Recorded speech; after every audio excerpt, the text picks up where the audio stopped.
Partia Demokratike nuk do të bëhet pjesë e reformës zgjedhore territoriale pavarësisht paralajmërimit të kryeministrit Edi Rama dhe Partisë Socialiste. Gjatë një konferencë me gazetarët, Berisha komentoi qëndrimin e grupit parlamentar socialist se do t'i heqin Partisë Demokratike të drejtën e vetos e përfaqësimin e barabartë në këto reforma, duke theksuar se betejë e opozitës është vetëm një: largimi i kryeministrit Edi Rama.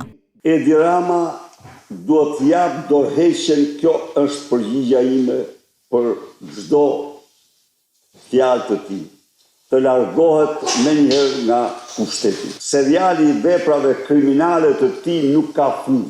Berisha akuzoi kryeministrin Rama se është përgjegjësi kryesor për çështjet që po heton SPAK-u në lidhje me tenderat në infrastrukturë e tenderat në Agjencinë Kombëtare të Shoqërisë së Informacionit. Ndaj sipas Berishës, lideri i mazhorancës duhet largohet e t'i japë rrugë qeverisë teknike.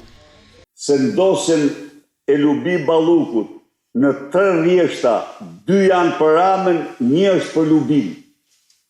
Në dosjen e lindave,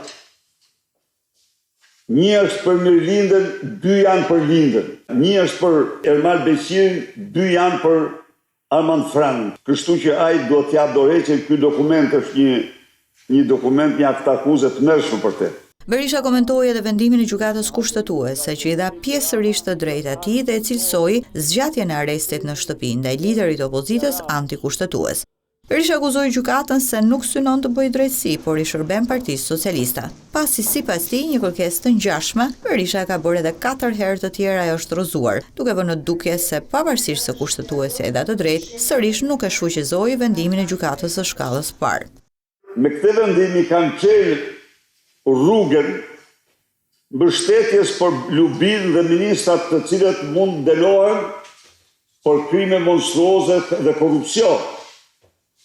Pra, e kuptoni ju që në pamje të parë duke se këto mund thoni kanë bërë drejtësi, në të vërtetë janë treguar një seksion politik i Partisë së Krimit ashtu siç janë, të turpshëm. Një ditë më parë, kushtetuesja deklaroi se vendimi i gjykatës së posaçme për të lënë në arrest shtëpi e kryetarin e Partisë Demokratike Sali Berisha për te afatit 7 mujor ishte në shkelje të ligjit themeltar të shtetit. Por ajo nuk e shfuqizoi këtë vendim, meqense sot Berisha është i lirë. Vendimi nuk ka një efekt për vetë Berishën, pasi ai qëndroi në arrest shtëpie për 11 muaj, nga 30 dhjetori vitit 2023 deri në nëntorin e vitit 2024 e tani ka vetëm masën detyrim paraqitje.